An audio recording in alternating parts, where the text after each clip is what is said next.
in the ancient pages of the book of Daniel. A prophecy was given that has captivated scholars, theologians, and believers for centuries. A divine timeline, laid out in cryptic detail, that speaks of judgment, redemption, and the ultimate arrival of the Messiah. This is the prophecy of the 70 weeks. But is this ancient vision merely a historical account? Or is it a prophetic clock that is still ticking, its final moments unfolding in our world today? The prophecy, found in Daniel chapter 9, begins with the angel Gabriel delivering a message to the prophet Daniel. He speaks of 70 weeks that are determined for Daniel's people and his holy city to finish the transgression, to make an end of sins, to make reconciliation for iniquity, to bring in everlasting righteousness, to seal up vision and prophecy, and to anoint the most holy. These weeks are widely understood by scholars not as literal weeks of 7 days, but as weeks of years, meaning a total of 490 years. The prophecy is then divided into 3 distinct parts: a period of 7 weeks, a period of 62 weeks, and a final, climactic 70th week. The first 69 weeks, or 483 years, are described as the time from the command to restore and build Jerusalem until the arrival of Messiah the Prince. Many scholars, particularly those holding a historicist or futurist view, believe this period was precisely fulfilled. They point to the decree issued by Artaxerxes Longimanus to rebuild Jerusalem, and they calculate the 483 years leading directly to the time of Jesus Christ's triumphal entry into that very city, just before his crucifixion. In this view, the Messiah was cut off, as the prophecy foretold, after the 69th week, bringing a temporary pause to the prophetic timeline. This is where the interpretations diverge and the mystery deepens, primarily concerning the final, 70th week. One prominent view, known as preterism, suggests that the entire 490-year prophecy was fulfilled in the past. Preterists argue that the 70th week, the final 7 years, occurred shortly after Christ's ministry, culminating in the destruction of the Jerusalem temple and for them, the prince who is to come was the Roman general Titus Caius, and the abomination of desolation was the desecration of the temple by Roman armies.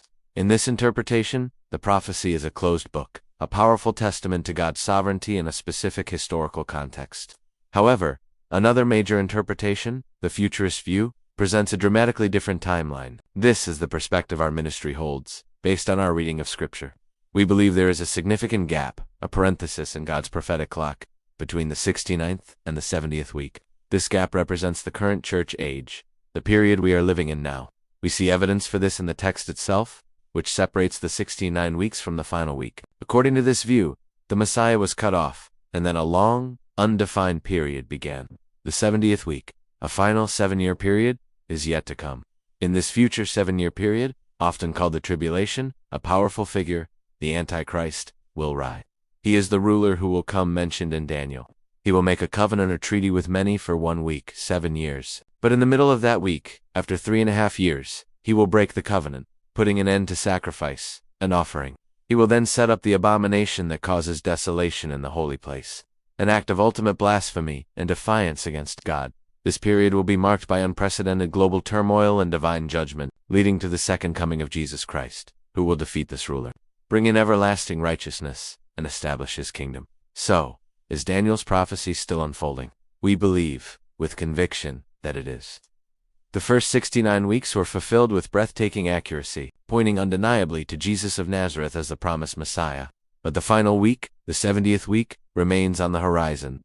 The world stage is being set, the pieces are moving into place, and the very tensions and alignments we see in the world today echo the conditions described in end times prophecy. We are not living in the 70th week yet, but we are living in the time just before it begins. The clock has not stopped. It is simply waiting for God's appointed moment to strike. This isn't a call to fear, but a call to awareness, to faith, and to readiness. Watching and praying as we await the blessed hope and glorious appearing of our great God and Savior, Jesus Christ. If this message spoke to your heart today, please like, share, and subscribe to the channel, because there's always room at the open table.